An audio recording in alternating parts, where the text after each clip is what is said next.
দুইটার সময় তওবা করে লাভ নাই। একটা হচ্ছে মৌতের যন্ত্রণা শুরু হয়ে গেলে, মৃত্যুর যন্ত্রণা শুরু হয়ে গেলে আগে পা থেকে শুরু হয়ে আস্তে আস্তে গলার দিকে আসে।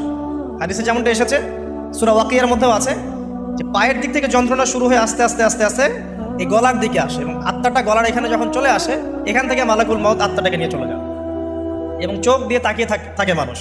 রুহটা চলে গেলে মানুষ চোখ দিয়ে তাকিয়ে থাকে, দেখবেন এই কারণে মৃত ব্যক্তি তাকিয়ে থাকে, চোখ খোলা থাকে। এবং তখন আসমান থেকে সিঁড়ি নামিয়ে দেওয়া হয়, ওই সিঁড়িতে করে আত্মা চলে যাচ্ছে, ও তাকিয়ে দেখে যে আত্মা চলে যাচ্ছে। এবং মানুষ মারা যাওয়ার পরে চোখ জীবিত থাকে অনেকক্ষণ।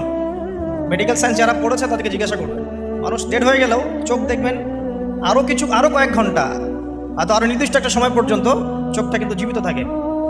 এই জন্যে চোখ বন্ধ করে দিতে হয়। যাই হোক, যেটা বলছিলাম যে মৌতের যন্ত্রণা শুরু হয়ে গেলে তওবা করে লাভ নাই, তওবার দরজা বন্ধ।